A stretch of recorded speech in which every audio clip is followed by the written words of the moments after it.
humanidad del Hijo de Dios en Getsemaní se puede solamente describir con dos palabras castellanas: tristeza y depresión, tristeza y soledad. No hay otras palabras en el vocabulario para describirlas más que en el original griego. Y entonces Jesucristo en el versículo 38 les dijo: mi alma está muy triste hasta la muerte, quédense aquí y escuchen lo que les dice: velen conmigo. Era el momento de velar. Y este siglo XXI, donde comienzan a cernirse nubes negras en el panorama, donde las guerras y las amenazas de guerras nucleares van a aumentar, donde los fenómenos meteorológicos y sobrenaturales van a comenzar a incrementarse, donde tsunamis como el que acaba de ver en Australia esta semana, olas en Australia de 6 metros de altura, ahogaron totalmente un poblado, y terremotos, etcétera, etcétera. Es el tiempo en que Dios nos dice desde el cielo: pueblo mío, es tiempo de velar. Y esta es la importancia de este estudio. ¿Qué significa velar? Yendo un poco adelante, versículo 39, se postró sobre su rostro, orando y diciendo: Padre mío, si es posible, pase de mí esta copa, pero no sea como yo quiero, sino como tú. Vino luego a sus discípulos y los halló durmiendo, o sea, no velando. Ya vemos aquí, en primer lugar, que la contraparte de velar, ¿cuál es? ¿Perdón? Dormir. Y hasta este momento esta palabra se usa en la dimensión física. Cuando les dijo: velen conmigo, le estaba diciendo: manténganse despiertos físicamente, o sea, no se duerman físicamente. Noten esto, versículo 40. Los halló durmiendo y le dijo a Pedro: ¿así que no han podido velar conmigo una hora? Aquí nos damos pues cuenta que la interpretación hasta este momento de velar es mantenerse despierto físicamente. Versículo 41 cambia totalmente la interpretación: velad y orar para que no entren en tentación. El espíritu a la verdad está dispuesto, pero nuestra carne es débil, débil, débil, débil, demasiado débil. Tienes que conocerte a ti mismo. Qué débil es nuestra carne. Porque hasta que no estemos conscientes de qué débiles somos, no vamos a velar. Vamos a confiar en nuestras propuestas y en nuestros planes y en nuestros programas, y esto y por acá: yo soy santo, yo nunca voy a caer, y estoy en lo espiritual y he alcanzado un límite espiritual tremendo. Y mientras vivamos en esa burbuja absolutamente falsa espiritualmente hablando, vamos a caer. Como dice en 1 Corintios, el que piensa que está firme, mire que no caiga. Y por segunda vez, versículo 42, Cristo, orando por segunda vez, les dijo: Padre mío, si no puedo pasar de mí esta copa sin que yo la beba, hágase tu voluntad.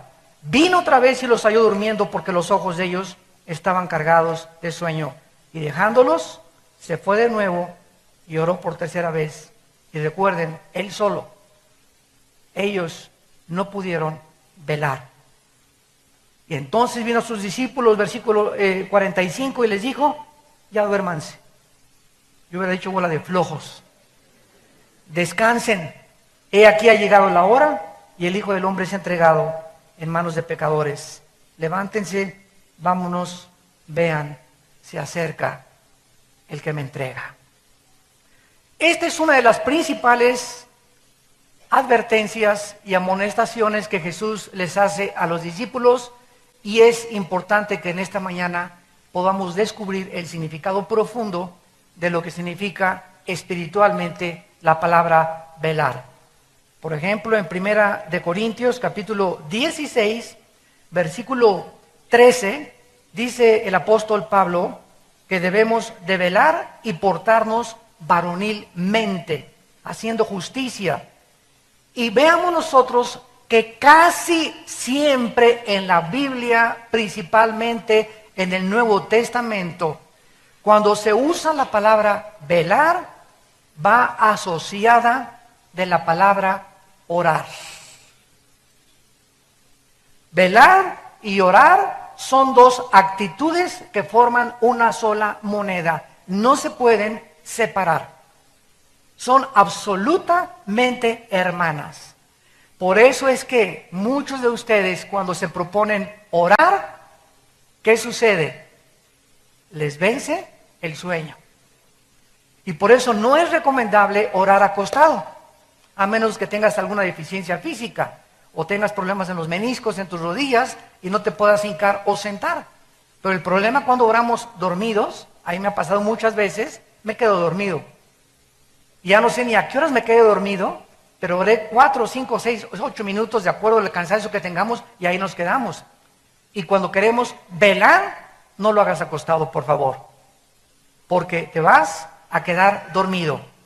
Estas dos palabras, velar y orar, nos ilustran las más importantes acciones que debemos de tomar en nuestra vida cristiana, sobre todo en los tiempos, repito, que estamos viviendo antes de la segunda venida de Cristo al mundo.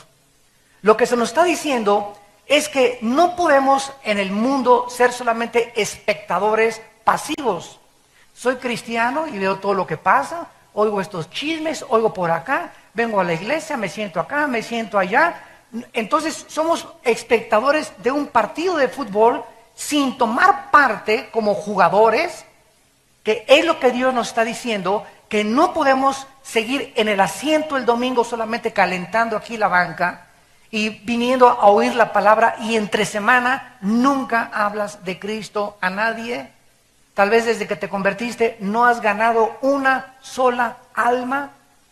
En tu familia hay cantidad de personas que aún no conocen a Cristo. ¿Y todo por qué? Porque no te has mantenido despierto espiritualmente. No te has mantenido despierta espiritualmente. Has estado en una vida cristiana dormida espiritualmente, sin tomar parte activa de lo que Dios nos manda a hacer. Vayan al mundo y prediquen el Evangelio a toda criatura. Y es una orden, un mandato, no solo a los misioneros y a los predicadores, sino a todos los cristianos. Tenemos la responsabilidad de compartir a Cristo, de hablar de Cristo a tiempo y destiempo, en el funeral, en la fiesta, en Navidad, en el Año Nuevo, al panadero, al lechero, al tendero, a la familia cuando hay reunión en la familia, al taxista que me lleva en el camión, en la ruta 100. No podemos más que recordar esto. El mundo es como una isla llena de edificios que se está hundiendo. Y ahí están los hombres todavía queriendo hacer más edificios más altos y más construcciones, y está hundiéndose la isla con todos los que estamos en la isla viviendo. Y cuando se hunda todo, cuando se acabe todo, porque todos tenemos que morir, lo único que va a sobrevivir son las almas. Las almas de tu abuelita, las almas de tu tío, no la de tu perro, la de tu primo, la de tu cuñado, la de la gente, de todas las personas que vienen del mundo. Es lo único que sobrevive. Todo se hunde, el mundo se va a acabar, va a haber cielos nuevos y nueva tierra. Nosotros vamos a sobrevivir. Y cuando sobrevivamos y pasemos a la otra dimensión que nos está esperando, en la otra vida, de esto voy a hablar en la otra conferencia, la vida en el cielo, vamos a descubrir que lo que hicimos mientras estábamos velando, despiertos espiritualmente, va a tener repercusiones eternas en las recompensas y en la posición de autoridad que vamos a recibir en la otra vida. En otras palabras, si tú vas a ser en la otra vida presidente de 4 o 5 naciones o gobernante de la galaxia Andrómeda, o vas a tener posiciones de autoridad en el reino de Dios, va a ser no porque le caíste bien a Dios ni a Cristo. Ahí no va a haber compadrazgos ni nepotismo. Va a ser por tu fidelidad que tuviste mientras estabas en el cuerpo. No perdamos el tiempo. ¿Qué tan importante es velar?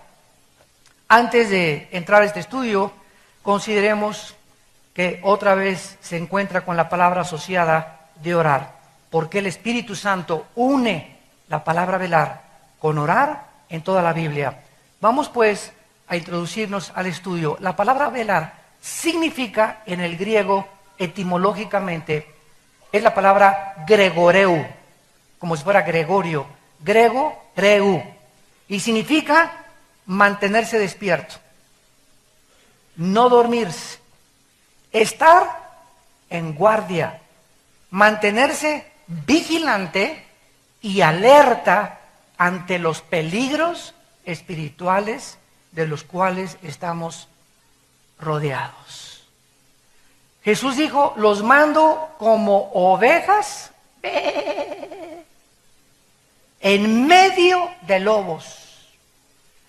Los coloco en un mundo donde ustedes no pertenecen, porque Jesús dijo en Juan 17 que nosotros no éramos de este mundo. En el momento en que recibes a Jesucristo, somos trasladados, dice Gálatas, de un mundo espiritualmente, no geográficamente hablando, de un mundo espiritual de tinieblas, donde se nos abren los ojos y comenzamos a ver el mundo con los ojos del Espíritu Santo y de Dios, para ver cuáles son los verdaderos valores a lo que le debemos dar importancia y qué es realmente lo que se encuentra detrás de la fama, del dinero, del poder y de la popularidad del falsamente llamado conocimiento humano. Entonces, esa luz que se nos da a través del Espíritu Santo cuando Él entra a nuestra vida, que nos abre los ojos al mundo real al que vivimos, ya no es el jijiji, jojojo, y la vanidad, y las mentiras ilusorias, etcétera, etcétera. Es un mundo que está en contra de nosotros. Es un mundo que se opone a este libro. Es un mundo que odia a Dios. El mundo que nos rodea es el que crucificó a Dios. Los pecados del mundo son los que crucificaron a Cristo en la cruz. Por eso vas a ser perseguido, malentendido, calumniado, chismeado, rechazado, perseguido, porque no pertenecemos a esta sociedad. Cuando dice Jesús que seamos santos porque Él es santo, significa sean separados. No hagas lo que el mundo hace, sepárate del mundo. No te digo que te vayas a un convento, ese fue el error de Roma.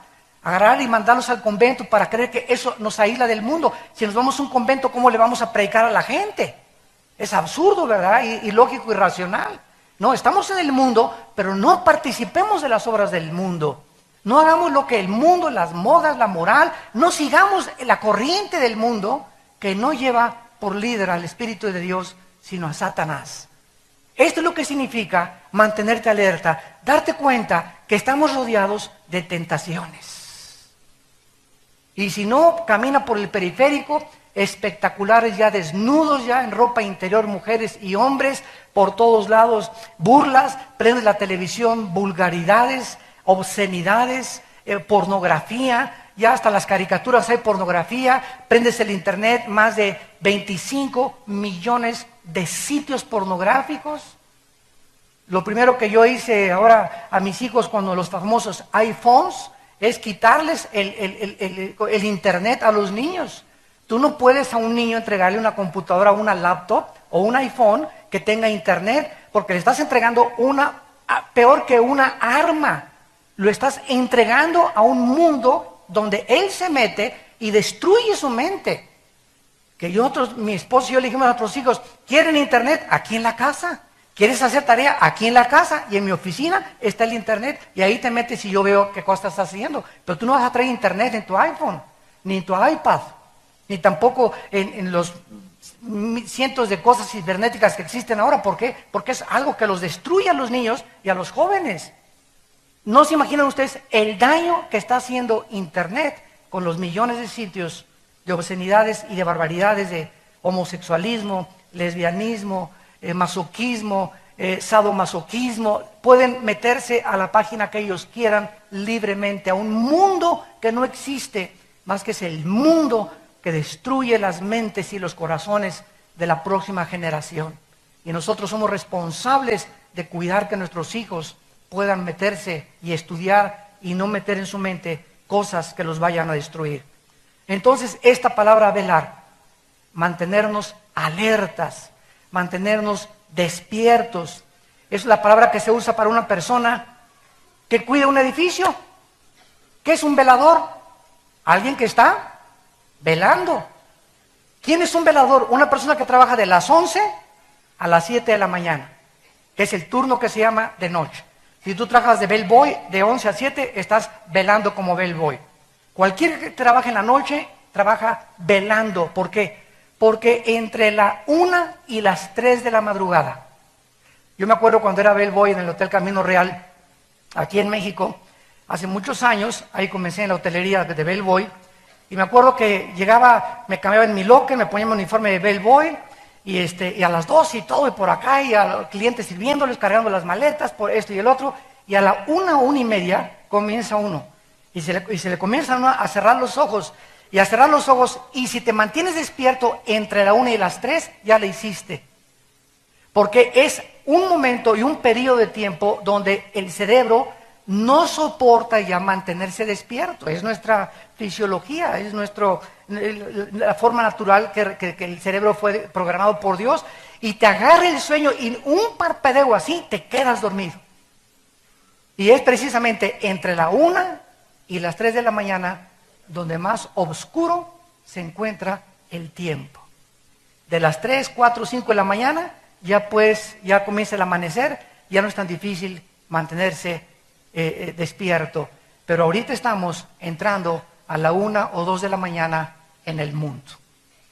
Estamos entrando a la época más tremenda de las tinieblas espirituales del mundo. Romanos capítulo 13. Dice el versículo 11 al versículo 14. Romanos 13, del 11 al 14. Y esto, vean el énfasis espiritual de esta amonestación del apóstol Pablo. Romanos 13, 11. Y esto conociendo el tiempo. O sea, ¿qué responsabilidad tenemos nosotros de saber en qué tiempo estamos viviendo? Debemos de conocer que nos encontramos a las 2, 3 de la mañana. El mundo está oscureciéndose.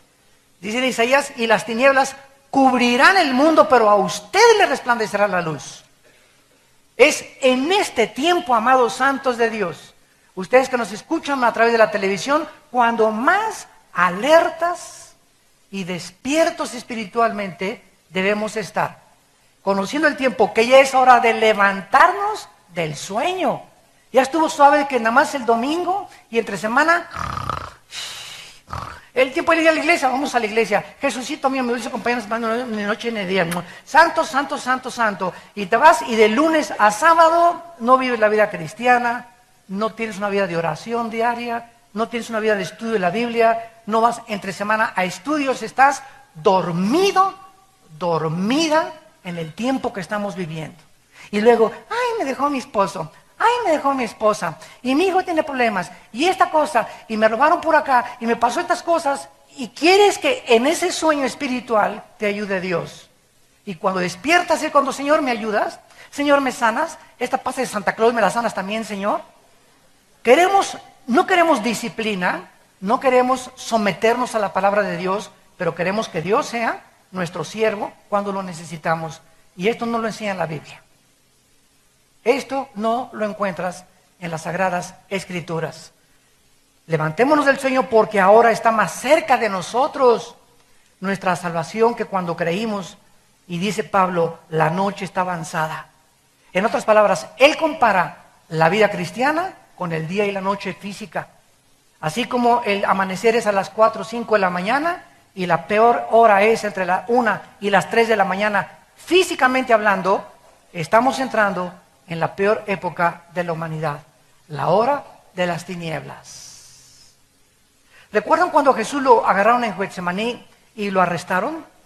¿Saben? ¿Recuerdan la palabra que dijo? Ahora es el tiempo de las tinieblas. El momento que crucificaron a Cristo, el mundo se cubrió de tinieblas.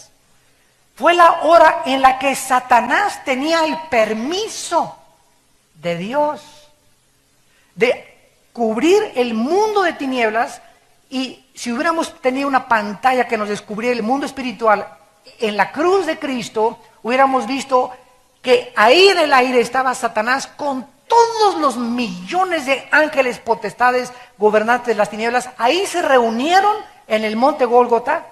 Alabío, alabao, alabim, bomba. Le dimos, ra, ra, ra. Y estaban todos, el templo se rasgó, hubo un terremoto tremendo. Y qué susto a los 3 días.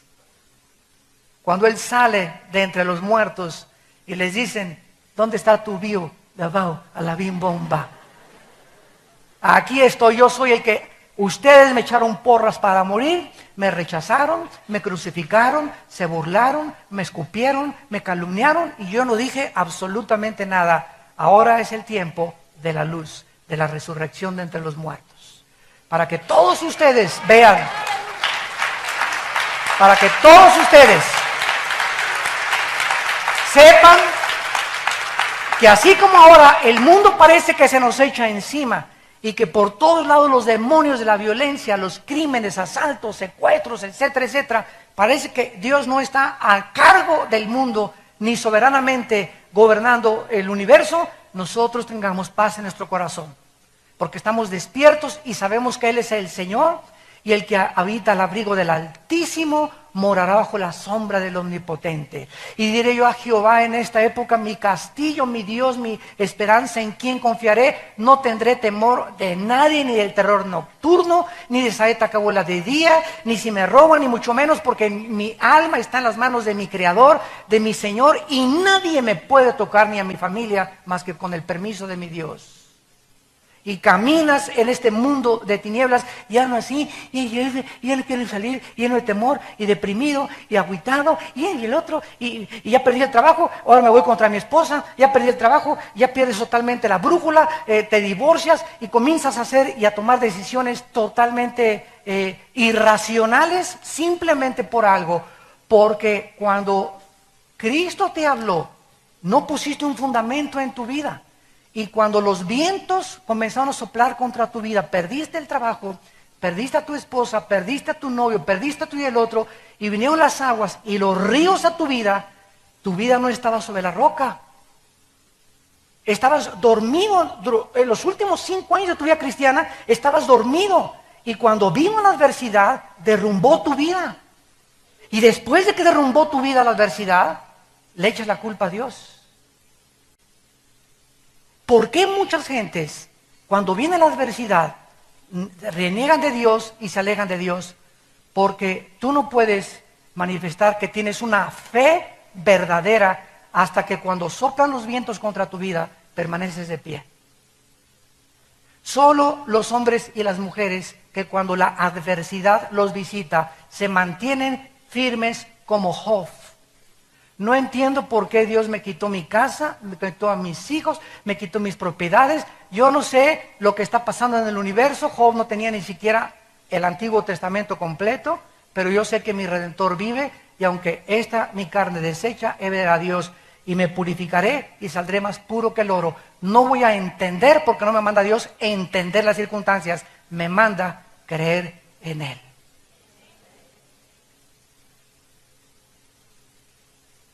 Esta es la fe.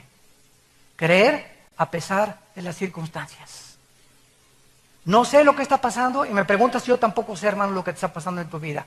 Pero eso es una cosa, Salmo 27. Hubiera yo desmayado si no hubiera creído que vería a Dios en la tierra de los vivientes. La fe es lo único que nos sostiene de pie. Seguir creyendo.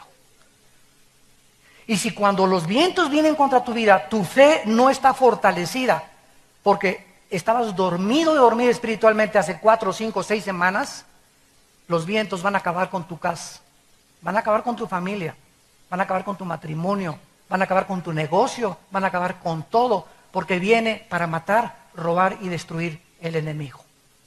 Pero yo digo, Jesús, quiero darte vida y vida en abundancia. Despiértate, tú que duermes, y te alumbrará Cristo. Ahora pasamos y nos damos cuenta pues que velar espiritualmente, unido a la oración, es lo único que nos dará la fuerza y el poder para sobrevivir este mundo. Es lo único que nos va a mantener de pie y aguantar los chubascos, las granizadas, las tormentas espirituales y físicas que se vienen sobre el mundo. Es lo único que te va a mantener, y aunque pierdas el trabajo, no va a faltarte la comida, no vas a pedir prestado, porque joven fui, dice el Salmo 37, y he envejecido. Y no he visto justo desamparado, ni su descendencia que mendigue el pan. Por cuanto has puesto en mí tu amor, dice el Señor, Salmo 91, y has confiado en mí, yo te libraré. Porque sabe Dios librar a los justos de la tribulación y darles el pan en el momento de la adversidad. Hijo mío, no te olvides de mi ley, y tus mandamientos estén en mi corazón, porque largura de días y de años y paz te aumentarán. Proverbios capítulo 3. Fíjate de Jehová de todo tu corazón, no te apoyes en tu propia prudencia. Reconócelo en todos tus caminos y Él enderezará tus veredas. Teme a Jehová y apártate del mal, porque será como medicina a tu cuerpo, refrigerio a todos tus huesos. Honra a Jehová con tus primicias, con tu dinero, úsalo para la gloria de Dios, y nunca, dice el Señor, nunca te faltará, porque tú me honraste cuando tenías. Ahora que no tienes, acuérdate que no me honraste. No me eches la culpa, dice Dios, que no encuentres trabajo, porque cuando tenías trabajo no me honraste ni siquiera con tus diezmos. Y no es porque Dios lo necesite, simplemente porque es una manera de demostrar que confiamos y que nuestros intereses están en el reino de Dios. Solamente velando y orando podemos nosotros soportar los tiempos en que estamos viviendo. Mientras más cerca nos encontramos de Cristo, con más urgencia debemos despertar de nuestro sueño espiritual. Ahora, en segundo lugar, velar bíblicamente es mantener la mente alerta, porque aquí es donde todo absolutamente se desarrolla el campo de la batalla. La mente es el campo de la batalla entre el bien y entre el mal. Dios nos ha dado una mente maravillosa, no sé cuántos de ustedes ya lo descubrieron. Un niño de 6, 7 años de edad puede hablar 4 idiomas. Yo tengo un nieto ahorita, Max, el hijo de Moisés, mi hijo, que habla 3 idiomas, portugués, inglés y español a la perfección a los 7 años de edad. Su mamá es portuguesa o brasileña, ¿verdad? El inglés lo está aprendiendo en Estados Unidos y el español, pues papá le habla todo el día en español. 3 idiomas habla, le hablas en portugués, este niño de 6 años te contesta en portugués. Le hablas en inglés, te contesta en inglés, le hablas en español, te contesta en español. Tiene 6 años, ahora va a comenzar a aprender italiano. Hay niños de 10 años o de 12 años que se graduaron de la universidad. Hay personas como Stephen Hawking, que ahorita se considera el físico matemático ateo, por cierto, del mundo en Inglaterra, que le das una hoja con ecuaciones y solamente las ve 30 segundos y memoriza más de 30 ecuaciones en 30 segundos. Y te dice perfectamente bien de qué se trató cada incógnita, cada raíz cuadrada y cada X de cada ecuación. ¿No se han dado cuenta ustedes que la mente que Dios nos los dio para que estudiáramos, para que aprendiéramos, para que observáramos, para que analizáramos, para que juzgáramos, para que discerniéramos, para meditar, para memorizar y para pensar? Pero ¿en qué tu mente la estás usando a los 20 años que tienes, 30 años que tienes? ¿En el Calimán? Nada más la sección de deportes, si ganó el América o si perdió el América. O si los Steelers van ahora al Super Bowl. Y la televisión, las telenovelas, te roban tu mente las telenovelas. Te la vacían las películas, las telenovelas. ¿Por qué? Porque nunca memorizas la palabra, nunca la reflexionas, nunca piensas, nunca ponderas acerca de lo que estás leyendo. Y esta es la razón por la cual tu mente es de ostión. La tienes así, tu mente la tienes completamente obstruida. Entonces no tienes una mente que pueda discernir, pensar, analizar, tomar decisiones. ¿Por qué? Porque no has ejercitado tu mente. Romanos 12:2. No se conformen a este mundo, sino transfórmense por medio de la renovación de vuestro entendimiento. En el griego dice, no dejes que el mundo moldee tu manera de pensar. Transfórmate, no pienses como piensan los científicos ateos, los artistas de cine, los cantantes, etcétera, etcétera. No le creas a Paquita lo del barrio, la que dice de los hombres. etcétera, etcétera, porque al ratito vas a creer que eres una rata de 3 patas. No creas los comerciales, no creas lo que dice en la televisión, no creas todo el 100% lo que ves en las noticias, en los periódicos. Trata de meterte a mi palabra, dice el Señor. Métete a mi palabra, comienza a memorizar 2 versículos en la mañana, 2 en la tarde, 2 en la noche, como si fueran chochos de un médico. Señora, tómese usted 2 chochos en la mañana, 2 en la tarde y 2 en la noche. Y llegas a los 15 días, ay, pues me sigue doliendo la panza. Se tomó los chochos, no me los tomé, pues ya no regrese conmigo, dice el doctor. O va a hacer usted lo que yo le digo, o yo no soy responsable de su sanidad. Y así estamos nosotros los cristianos. Ay, Señor, tengo tantas tentaciones y no puedo aguantar, y no puedo dejar el cigarro, y no puedo dejar aquello. ¿Por qué? Porque no obedece lo que Él te está diciendo. Josué 1, 8 y 9, Josué, día y noche, día en la mañana y en la noche antes de acostarte, cuando te levantes y cuando te acuestes, medita en mi palabra. Memorízala, reflexiónala, guárdala, piensa en ella. Eso se llama ponderar, meditar en la palabra. Y esta meditación y memorización de las Escrituras es la que hace que, como un globo, nuestra mente comience a abrirse, abrirse, abrirse.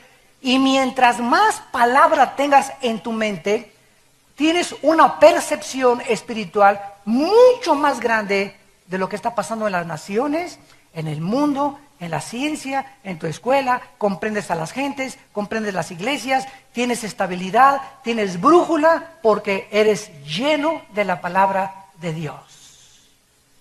Mientras no hagamos esto, no vamos a mantenernos despiertos en los tiempos que estamos viviendo. Si yo te pasara aquí ahorita y te dijera, de perdis, dinos el Salmo 23, ¿te lo sabes de memoria el Salmo 23? Ya de perdida. No, hermano, no me sé Juan 3:16. De tal manera amó Dios al mundo que Dios dijo, ni que bla, bla, bla. ¿Te sabes el Salmo 91 de memoria? ¿Te sabes algún salmo de memoria? ¿Te sabes algún capítulo entero de memoria de la Biblia? O por lo menos todo Proverbios capítulo 3, o Proverbios capítulo 8, o Salmo 27, Dios mi fortaleza, mi salvación, de nadie de temer. ¿Podrías pasar aquí y decirnos 30 versículos de memoria que en tus 10 años y 15 años o 20 años de cristiano no has podido memorizar 20 versículos de la Biblia? ¿Te das cuenta la mediocridad de la vida espiritual que estás atravesando y viviendo? Y así quieres, ¿y qué fue la predestinación? ¿Y qué pasó con el arca de Noé? Y no entiendo Apocalipsis, y no entiendo esto. Y todos somos los hipócritas, y comienzas a llenarte de prejuicios mentales porque no tienes juicio ni sabiduría para vivir. Porque lo que nos da la sabiduría es la palabra de Dios. Salmo 19, la ley de Jehová es perfecta, que convierte el alma. El testimonio de Jehová es fiel, que hace sabio al sencillo. Los mandamientos de Jehová son rectos, que alegran el corazón. El precepto de Jehová es puro, que alumbra los ojos. El temor de Jehová es limpio, que permanece para siempre. Deseables son más que el oro y más que mucho oro afinado, y dulces más que la miel del panal, y en guardar su palabra hay grande galardón. ¿Qué hago cuando comienzo a dudar de Dios? A citar el Salmo 19. Tu ley es perfecta. No necesito nada que convierta mi vida más que tu palabra. No necesito psiquiatras, no necesito chochos, no necesito psicólogos. Necesito tu palabra. Porque es perfecta, es capaz, es total. Es el instrumento que Dios ha usado para poder transformar toda nuestra vida interior y ampliar nuestra mente con discernimiento espiritual. Y esta es la razón por la cual fracasamos, porque no velamos memorizando la palabra de Dios. Yo me he propuesto este año del 2011 no acostarme sin memorizar un capítulo entero de la Biblia todos los días.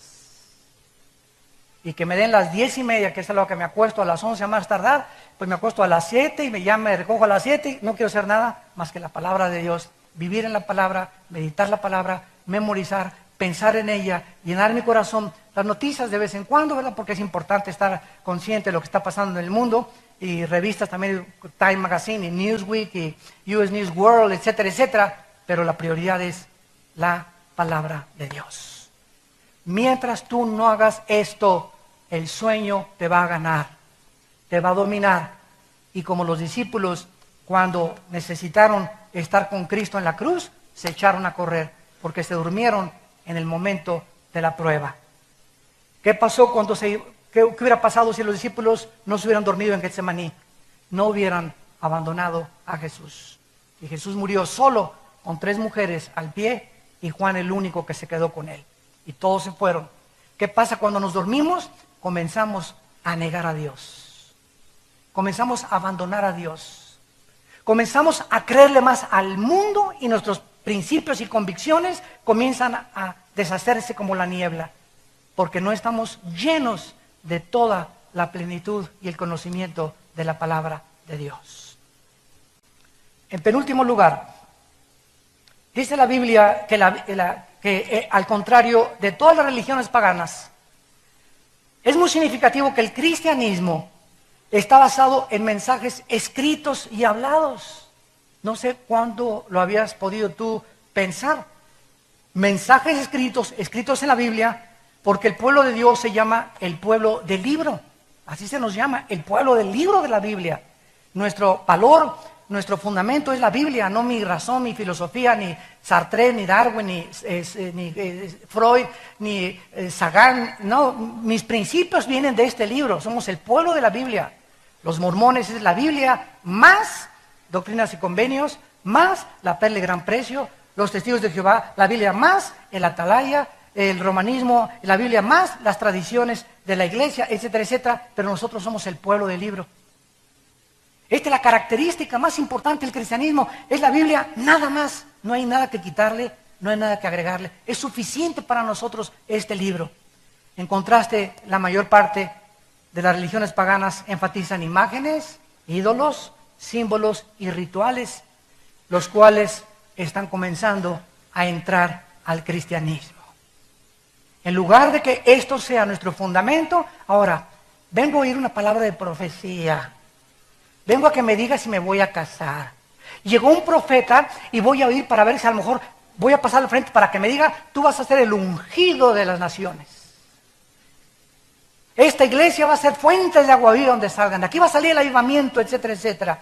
Estamos comenzando a salirnos del mensaje profético que está terminado al misticismo espiritual. Cuando el profeta no es el que anuncia el futuro, sino el que anuncia para exhortar, consolar y edificar a la iglesia. Los eventos futuros están completos en la Biblia, Apocalipsis 22, y no hay nada que quitarle ni nada que agregarle.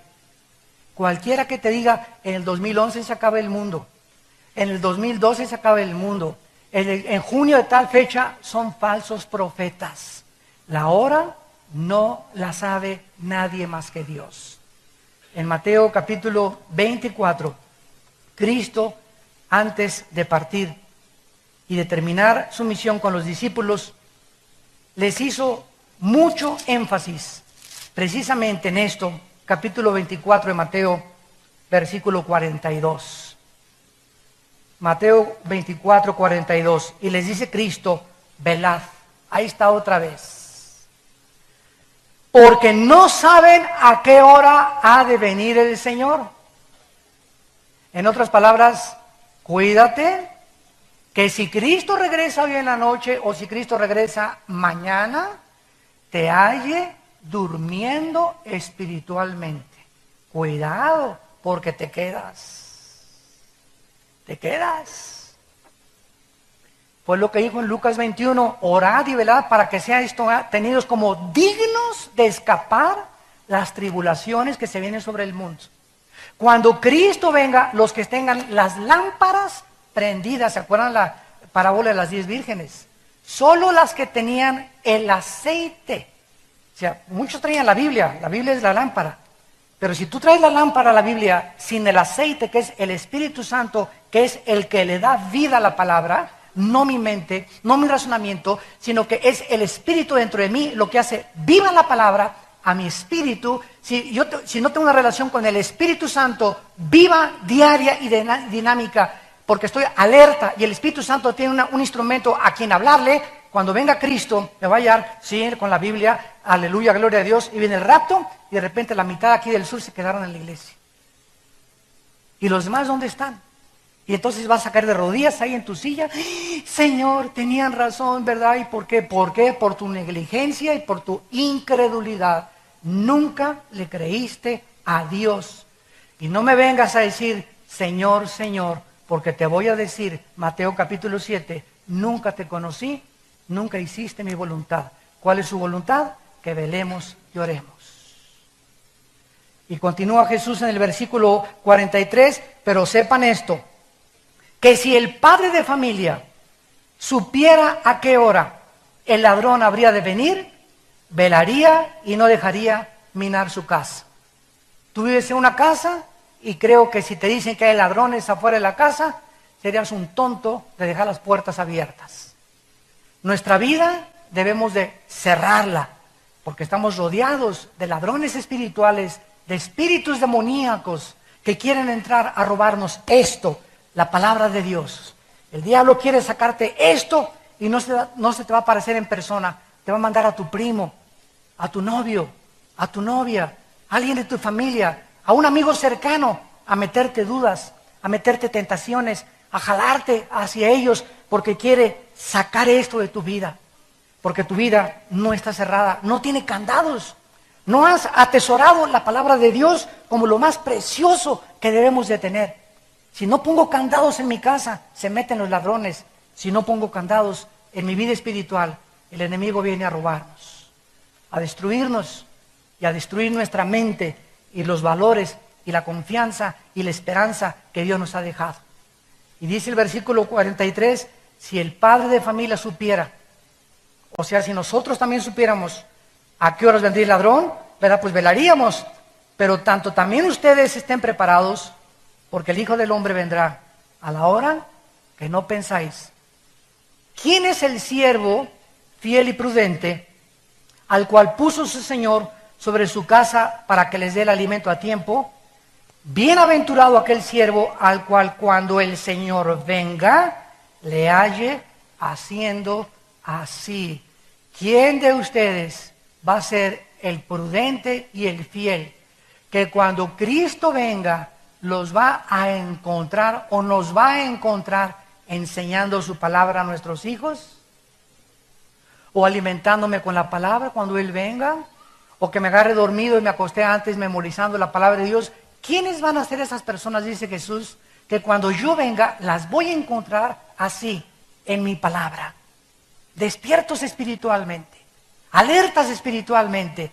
Dice el versículo 46, dichoso y feliz, bienaventurado, cuando el Señor venga te haya haciendo así. De cierto te digo que sobre todos sus bienes te pondrá.